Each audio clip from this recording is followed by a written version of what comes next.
안녕하세요. 몇 년 전부터 저에게 있었던 복잡한 사건에 대해서 말씀드리고자 합니다.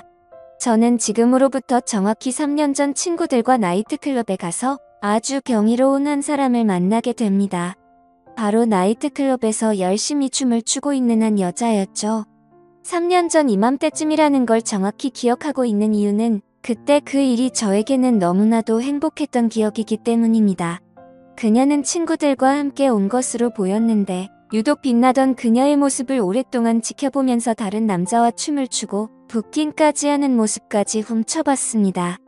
웨이터들에게 이리저리 끌려다니는 그 매력적인 여자의 모습이었지만 조금 느낌이 달랐던 부분은 굉장히 노련하게 보였다거나 할까요? 한 번쯤 친구들과 일탈을 하기 위해서 온 것이 아닌 적극적으로 웨이터들에게 끌려다니며 부킹하는 모습이나 남자들과 춤을 추며 진심으로 즐기는 모습을 봤습니다. 그때는 그런 그녀가 화끈해 보여서 좋았고 욕심이 났어요. 저는 그런 그녀를 보면서 친구들과 함께 테이블에 앉아 술을 마시고 있었습니다.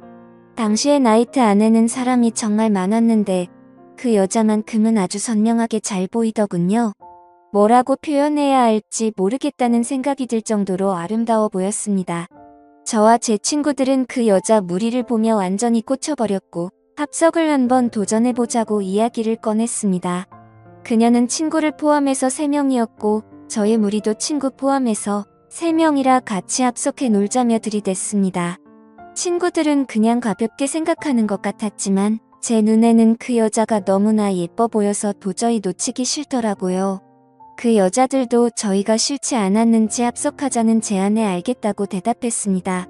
그때 제 친구들과 그녀의 친구들은 정말 많은 술을 마시고 밤새 재미있게 이야기하며 놀았습니다. 헤어질 때쯤에는 번호 교환에 성공했고 그 이후로도 계속해서 그녀에게 연락하면서 사귀자고 직진했고 사귄 후에는 나이트에서 봤던 화끈했던 그녀와 다르게 조신하고 참한 모습에 결혼까지 하자고 몰아붙였습니다.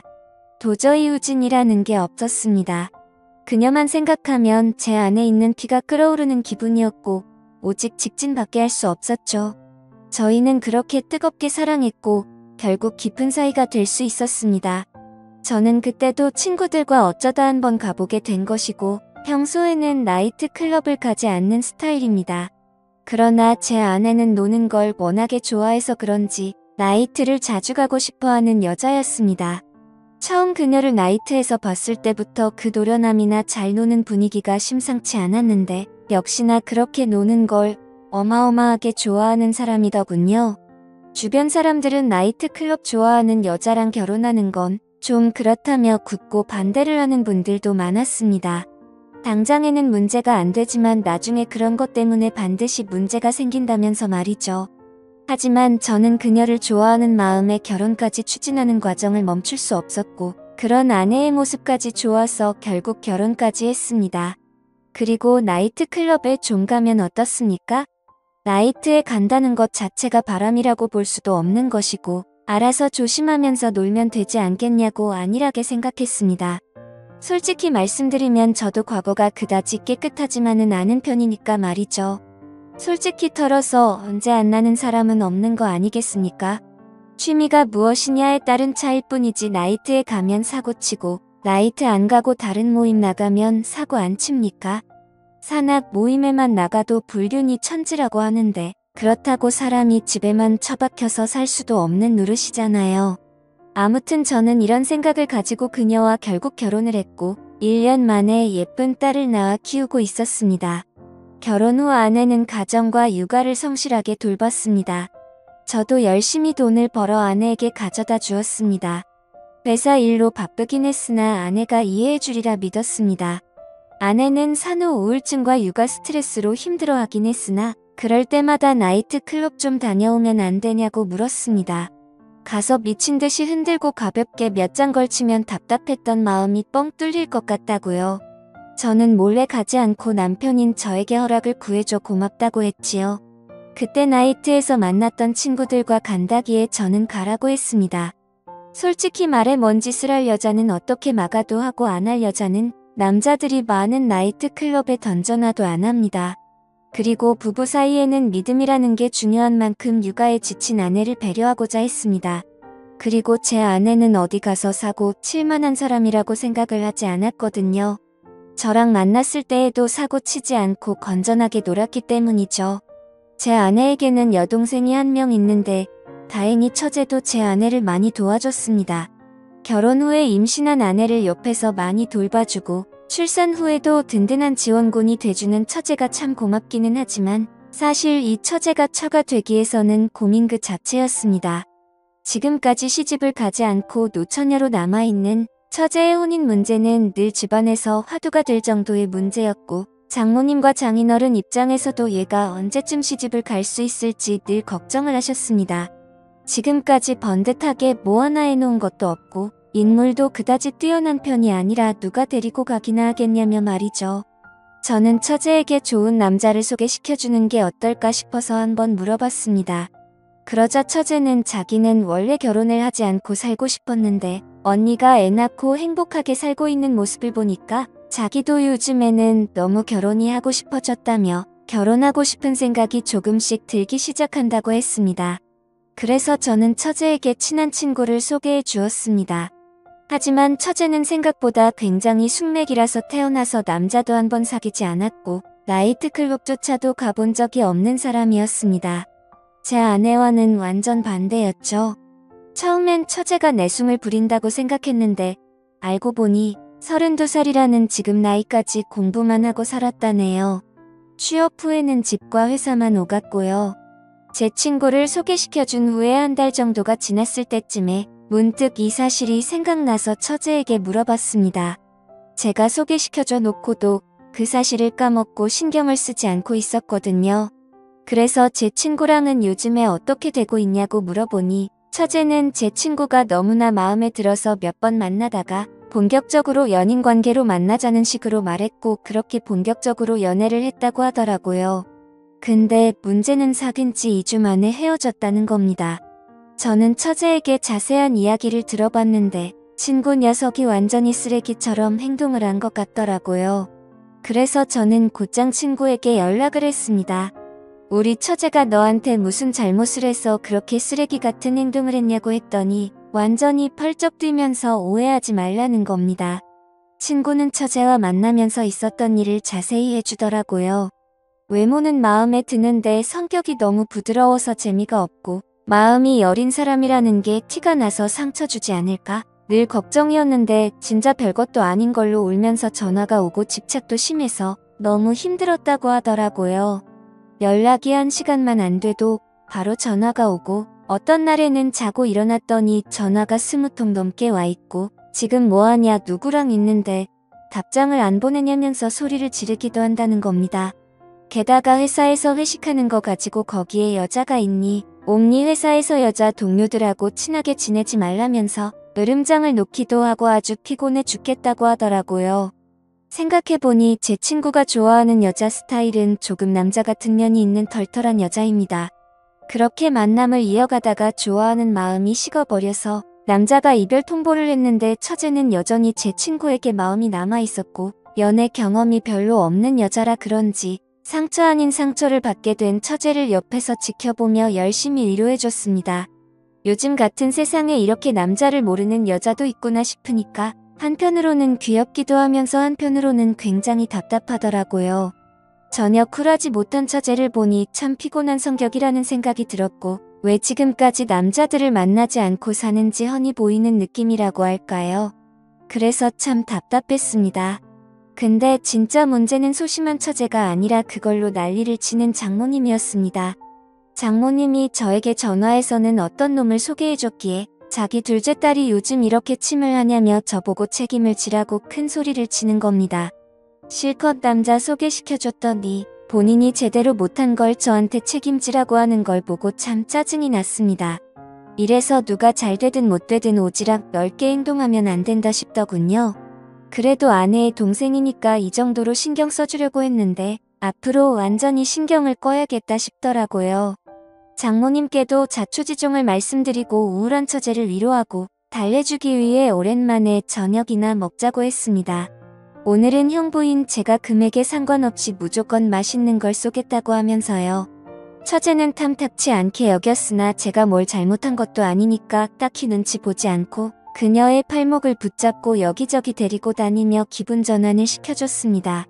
저는 처제와 바다에 드라이브 가서 밤 공기를 맞으면서 좀 걷다가 근처의 포장마차에서 꼼장어도 먹고 강가에 앉아 맥주캔을 마시면서 많은 이야기를 나누었습니다. 저희는 깔깔거리며 웃고 속에 있는 깊은 이야기를 나눴죠. 밤 공기는 참 차갑고 한편으로는 참 따뜻했습니다. 그렇게 처제는 이제 좀 괜찮아졌다면서 신경 쓰지 말라고 하더군요. 마음에 드는 남자한테 차이니까 괜히 서글펐다면서 신경 쓰게 해서 미안하다는 말을 하더군요. 그 이후로 이제 좀 평화로운 날이 오나 싶었는데 갑자기 엉뚱한 곳에서 문제가 터졌습니다. 그 문제의 원인은 제 아내였어요. 아내가 나이트클럽에서 만났다는 남자가 한 명 있는데 그 남자와 3개월째 연락을 주고받았다는 걸 제가 알게 된 겁니다. 우연히 아내의 핸드폰을 보고선 이런 사실을 알게 된 것이죠. 원래 남의 핸드폰은 잘 훔쳐보는 스타일이 아닌데 자꾸만 늦은 밤에 문자가 왔다는 진동이 자주 울려서 안 그래도 이상하다 싶었는데 이때다 싶어서 보게 된 것이었습니다. 전부터 이상하다는 생각은 했으나 그럴 때마다 아내는 친구에게서 온 문자라며 거짓말을 했었거든요. 그런데 그게 알고 보니 남자였고 그냥 남자도 아니고 믿고 가라고 놔둔 나이트클럽에서 만난 남자였다는 사실에 너무 화가 났습니다. 사람에 대한 배신감이 느껴진다거나 할까요? 그렇다고 그 자리에서 아내에게 뭐라 말할 수도 없었습니다. 문자의 내용을 봤을 때 불륜이라고 판단하기는 어려운 수준이라서 제가 아내를 지적하기에 참으로 애매했거든요. 가볍게 안부나 묻는 정도라서 말입니다. 어쨌든 며칠 동안 지켜보면서 결정적인 증거를 잡으려고 했으나 그럴 때마다 아내는 뭔가를 눈치챘는지 휴대폰도 보지 않고 매우 조심히 행동하기 시작했습니다. 저는 이를 어디야 소연할 곳도 없고 너무나 답답해서 처제에게 털어놓았습니다. 처제는 자기가 언니를 잘 살펴볼 테니 걱정하지 말라고 하더군요.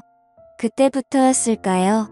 저는 처제와 부쩍 어울려 다니며 그녀에게 힘든 마음을 많이 기댔습니다. 보통 때 같으면 집에 언제 들어와라며 밖에 있는 저를 재촉하던 아내였는데 마음이 식었는지 서방이 밖에서 뭐라건 요즘 관심이 없었지요. 저는 아내가 저에게 질투해주기를 바랐지만 아내는 저에게 관심도 없고 뭐가 좋은지 핸드폰만 보면 미소를 짓더군요. 마치 사랑에 빠진 여자처럼 보였습니다. 정말 어이가 없었습니다. 누군가와 문자만 한참을 주고받았는데 100% 그 남자라는 쪽이 오더라고요. 저는 화가 나서 아내의 핸드폰을 빼앗아 지금 문자를 주고받은 이 자식이 누구냐고 따졌습니다. 아내는 숨기지 않고 당당하게 나이트에서 만난 남자이고 가볍게 문자만 주고받은 사이라고 말하더군요. 저는 그게 지금 자랑이냐며 당장 이 자식 번호를 지우라고 말했더니 마음속에 답답한 것들도 솔직하게 이야기할 수 있는 친구라며 가만히 놔두라는 겁니다. 너무도 철없고 당당한 아내의 모습에 저는 화가 치밀어 올랐고 죄책감이나 미안함은 전혀 없는 건지 싸가지 없는 아내의 모습에 화가 나서 휴대폰을 던져서 부숴버렸습니다. 아내는 이게 지금 뭐하는 짓이냐며 놀라워했지만 저는 앞으로 생활비도 그 남자한테서 받으라며 생활비 통장에 있는 돈을 제 계좌로 모두 보내버렸습니다. 그러자 아내가 화를 내며 내가 나한테 신경을 썼으면 얼마나 썼냐고 화를 내며 울기 시작했습니다. 잘못은 자기가 해놓고 자기가 먼저 눈물을 흘리는 어처구니 없는 경우였죠. 그래서 저는 당당하게 말했습니다. 앞으로 두고 보라고 내가 너한테 해준 게 뭔지 서서히 알게 될 거라고 했습니다. 저는 그녀를 위해서 하던 집안일도 일절하지 않고 생활비도 보내지 않고 잠자리도 함께 들지 않았습니다. 그녀에게 해주던 모든 경제적 지원과 평소에 베풀던 배려들을 모두 끊어버렸습니다. 그 후로 당연히 저와 아내의 관계는 급속도로 차가워졌습니다. 아내는 제가 바쁜 회사 일로 자신과 가정에 소홀했다며 저에게 그동안 실망감이 많이 쌓인 듯 했습니다. 밖에서 돈 벌어오는 것도 모자라서 그런 걸로 태클까지 거는 게 짜증나서 저는 아내에게 나가서 돈을 벌어오라고 말했죠. 그렇게 오랫동안 냉전이 계속됐는데 처제는 힘들어하는 저를 보면서 많은 위로를 해주었습니다. 같은 혈육이지만 자기가 봐도 언니는 자유로운 영혼이라면서 어딘가에 정착하고 사는 것과 어울리지 않는 사람이라고 했습니다. 그래서 언니가 결혼한다고 할 때 집안 식구 모두 놀랐답니다.